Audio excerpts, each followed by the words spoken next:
Guys, SSC সিজিএলে তোমাদের এই প্রশ্নটি কিন্তু আসার সম্ভাবনা অনেক বেশি। দেখো প্রশ্নে কী বলা হয়েছে, ভোটের কনসেপ্ট একদম ক্লিয়ার হবে।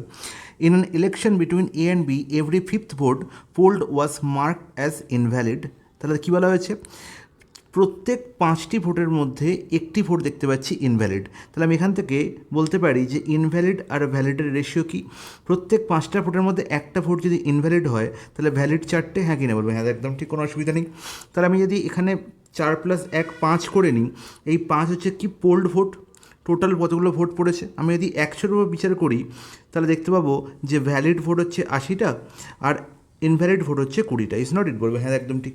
এবার কি বলা হলো, A wins the election with a margin of 2500 votes or 10% of the total votes polled. তাহলে টোটাল ভোট কতগুলো পড়েছে? 100টা। তার মানে এ জিতেছে কতগুলো ভোটে? এ উইন বাই 10 ভোটস, তাই তো? 100 10% মানে কত? 10। তাহলে দেখো এই এ উইন বাই 10 ভোটস এর মানে কি বোঝায় না, বি আর এর মধ্যে প্রাপ্ত ভোটের ডিফারেন্স হচ্ছে 10। ইজ নট ইট বলবে? হ্যাঁ, একদম ঠিক। এবার যেহেতু এখানে পোল ভোটের উপর বিচার করা হচ্ছে তাহলে বলবো এ আর বি একত্রে কটি ভোট পেয়েছে? 100টি ভোট পেয়েছে। তাহলে এখান থেকে এর প্রাপ্ত ভোট আর বি এর প্রাপ্ত ভোট আমি ইন্ডিভিজুয়াল পেয়ে যাবো। এর প্রাপ্ত ভোট কী করে পাবো? 100 + 10/2, তার মানে 55। আর বি এর প্রাপ্ত ভোট কী পাবো? 100 - 10/2, দ্যাট ইজ 45। ইজ নট ইট বলবে? হ্যাঁ, একদম ঠিক।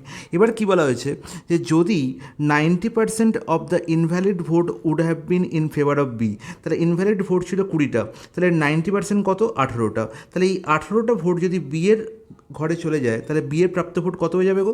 না 63টা। তাহলে দেখো এখন বি এর ভোট হয়ে গেল 63 আর এ এর ভোট 55। তাহলে বি কতগুলো ভোট এক্সট্রা পেলো? তুমি বলে 8টি ভোট এক্সট্রা পেলো। তাহলে বি কি জিতে গেল কত ভোটে? 8 ভোটে। পার্সেন্টেজ হিসাব করলে আমি কী বলবো? 100 তুলনা করছি, তার মানে 8% ভোটে বি কী হয়েছে? জিতে গেছে।